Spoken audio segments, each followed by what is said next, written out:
De manière chronologique, voici ce qui arrive quand vous arrêtez de fumer. Les conséquences nocives du tabac sur notre santé sont telles que les bienfaits ne cessent d'augmenter même 10 ans après avoir arrêté. Arrêter de fumer est l'un des objectifs les plus recherchés à travers l'histoire, par toutes les personnes dépendantes au tabac. Toutefois, au sein de ce groupe il existe une majorité de sceptiques face à ce sujet, qui affirment ne rien en tirer de bon. Qu'elle soit bonne ou mauvaise, il est assez compliqué de changer des habitudes. Et c'est le cas de la cigarette. Les personnes dépendantes de cette habitude négative sont souvent bornées et acceptent très rarement l'aide d'un professionnel. Le tabagisme est l'une des principales causes de décès dans le monde entier et c'est pourquoi l'on incite tant à éviter sa consommation. Toutefois, cet argument n'est pas entièrement valable pour les personnes qui y sont déjà dépendantes. Les arguments chronologiques pour arrêter de fumer. Curieusement, cette terrible conséquence du tabac n'inquiète pas ses principaux tels consommateurs tristesse.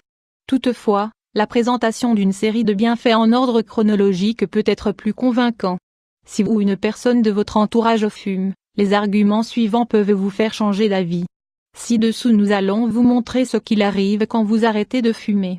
12 heures après avoir arrêté de fumer, consommation de tabac comme ils sont chronologiques, les bienfaits obtenus après l'arrêt du tabac commencent après 12 heures sans avoir fumé. C'est pourquoi il s'agit du point de départ des arguments en faveur de l'arrêt du tabac. Après 12 heures l'organisme commence à se libérer de toutes les toxines liées au tabac. Les niveaux d'oxygène augmentent et ceux de monoxyde diminuent de manière considérable. 2 jours sans fumer, les principaux sens du corps commencent à récupérer leurs fonctions normales. Un exemple clair sont l'odorat et le goût. Après 48 heures sans fumer vous percevez mieux les odeurs et les saveurs. Il faut signaler que le tabac est l'une des principales causes de la détérioration de plusieurs terminaisons nerveuses liées au sens.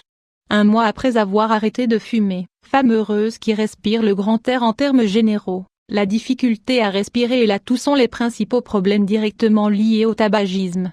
Après environ 30 jours sans fumer, les poumons vont mieux. La condition physique s'améliore doucement, et la toux finit par disparaître complètement. 9 mois sans fumer, les bienfaits liés au système respiratoire ne cessent d'augmenter grâce à la dépuration des bronches et des cils, les structures que l'on trouve dans ces organes.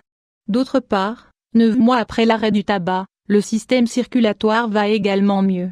Le sang oxygéné transite plus facilement dans les artères, et arrive mieux aux principaux organes du corps. 5 ans après la dernière cigarette, arrêter de fumer améliore la mémoire comme nous venons de le signaler. Le système circulatoire est l'un des principaux atrophiés par les toxines du tabac. C'est pourquoi il est normal qu'il tarde à se réparer. Après environ 5 ans sans tabac, les composants de la circulation sanguine sont complètement réparés. Autant les veines que les artères retrouvent leur taille normale et les probabilités de souffrir de maladies coronaires diminuent. 10 ans sans fumer, à ce niveau il est possible que l'odeur de tabac ou le fait d'avoir une personne qui fume à ses côtés devienne désagréable. Au-delà de cela, l'organisme continue lentement son cycle de récupération.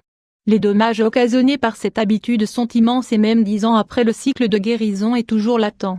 Souffrir ou mourir d'un cancer du poumon est bien moins probable. De la même manière, les problèmes liés aux organes comme la bouche ou les pancréas sont bien moins fréquents. 20 ans après avoir arrêté complètement le tabac, jolie femme sans maquillage d'un point de vue chronologique, 20 ans peuvent paraître une courte période de transition. Mais si nous l'analysons plus précisément, de nombreuses choses peuvent arriver pendant ce laps de temps. Et pour de nombreuses personnes, 2 décennies représentent un grand pourcentage de leur vie. Après toutes ces années, l'organisme ne souffre plus d'aucun signe du tabac. Il est même reconnu comme un individu qui n'a jamais inhalé de fumée de tabac. Ainsi, les possibilités de souffrir de maladies liées au tabac sont quasi nulles. Les probabilités de souffrir d'un quelconque problème de santé sont similaires à une personne normale.